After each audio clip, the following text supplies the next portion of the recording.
Hi, welcome to Cowley NFL Update. My name is Bryson Turner. To my left is Josh Wolf, and to my right is sitting Taven Wohlford. This is Week 7 of the NFL, but first I thought we should talk about Week 6. What were your picks from last week? How did that go? Well, my picks didn't exactly go the way I wanted. I started off strong with the 2-0, and then both my picks lost this weekend, so now I'm I had a nice 2-2. Steelers, they didn't come home with a win. They didn't play as well as I thought. And I don't want Steeler fans to use the excuse of Big Ben getting hurt. I think if Big Ben had stayed in the game, I still don't feel confident that they would have came home with a win due to how they were playing.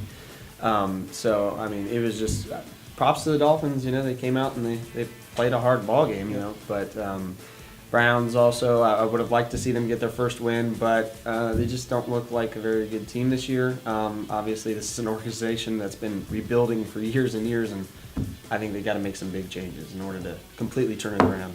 Well, I'm actually just the opposite. 2 weeks ago, I started at 0-2 with my picks, and now I'm at a 2-2, 500 average. And I had San Diego Chargers over the Denver Broncos, which was risky. I knew it. It was a very interesting pick, man. I'll give you props. I definitely thought Broncos were going to take it. That was nice on your part. A part of me thought Denver was going to take it also, especially considering how many times Chargers have gotten a huge lead in the fourth quarter this year and then just blew it. There was Kansas City and New Orleans just off the top of my head.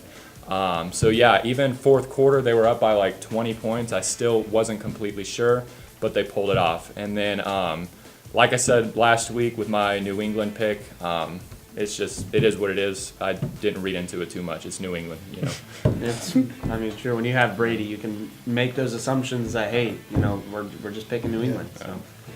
The Jaguars didn't exactly cruise past the Bears, but they still left Chicago with a win, so I was pretty happy with that. And that'll boost their confidence, just for the Jaguars to find a way to win.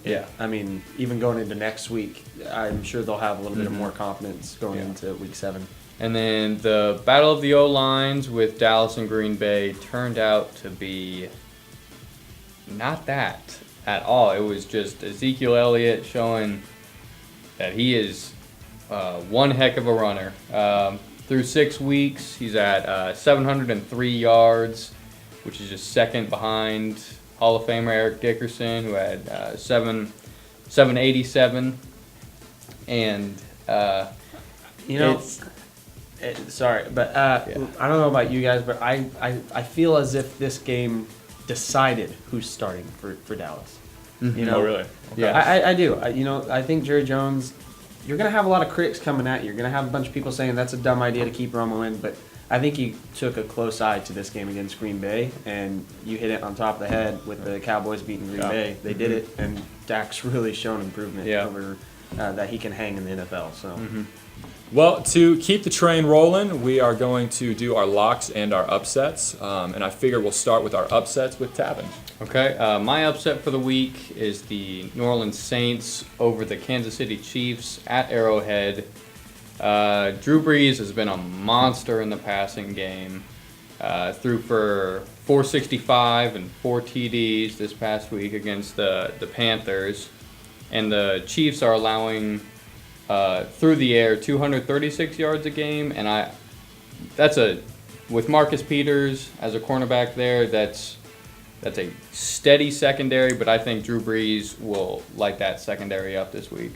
Okay, yeah. My upset this week is the Philadelphia Eagles upsetting the undefeated Minnesota Vikings. And that being said, Sam Bradford's going home to Philly, and I do not think he will be able to handle the pressure. A lot of aspects at play here. The Minnesota defense is one of the top defenses in the league, so it's not going to be a cruising for Philadelphia. I think it's going to be a battle. However, at the end of the day, I think Wentz is going to be able to outshine Bradford. That's a big one, undefeated going down, and I think this is a huge test for Carson Wentz. What better way to test whether you should be in the NFL than with a Vikings defense that they have this year? I'm ready for that matchup. Yep. For my upset, I'm going to go ahead and pick the Detroit Lions to beat the Washington Redskins. Washington started 0-2, which is very interesting because they've won their last 4.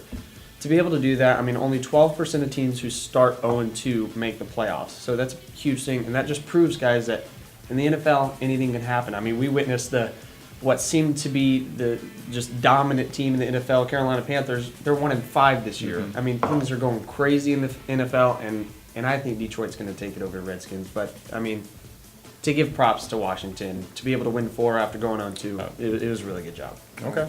All right, yeah, and now we're going to move on to our locks, and we're actually going to start with Josh Wolf. Yeah, for my lock, I'm going to pick the Buffalo Bills over the Miami Dolphins. Bills just looked too good this weekend, and I mean, I know the argument, they're going up against the 49ers, but, I mean, still, to be able to put up, I think it was 46 points, it's still really good. And Miami, I don't want to say they didn't earn the win. Steelers didn't really show up, though. I mean, it's harder to say that this is a tough team when the other team doesn't show up. I'm not saying that the Dolphins couldn't have won that game against Pittsburgh, but I think it should have been a tougher matchup.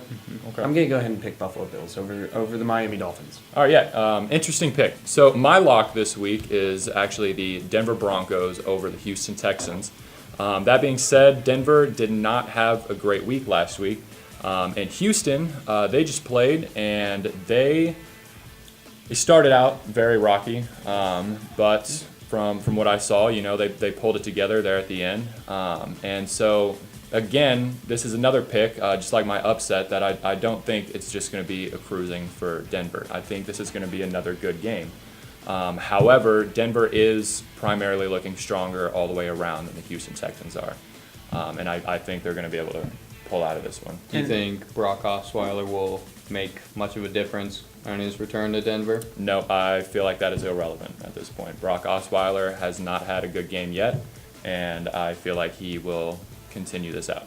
It was interesting because Texans actually got their first rushing touchdown against Indianapolis, and to go that long without a rushing touchdown, it hurts a team. But also, you kind of wonder, will that give them confidence to be able to run the ball now that they've gotten that one out of the way?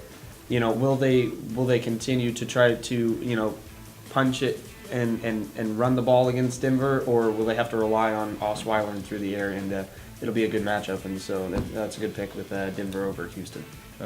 Tab? My lock of the week is the Indianapolis Colts over the Tennessee Titans.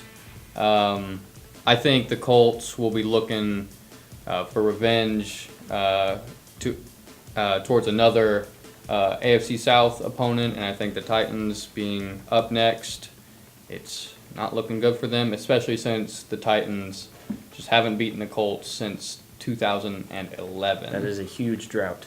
That is a huge drought.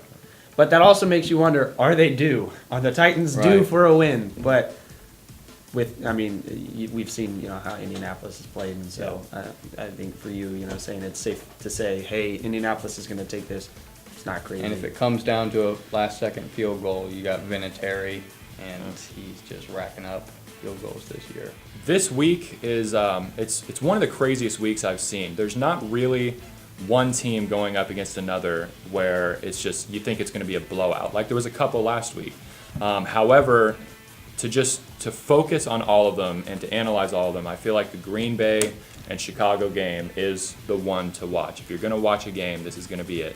All right, well, that is all the time that we have today. If you would like to leave a comment below, then feel free to. Here is our records for this week. It's getting pretty close. However, we will be back for Week 8 with more predictions. Thank you.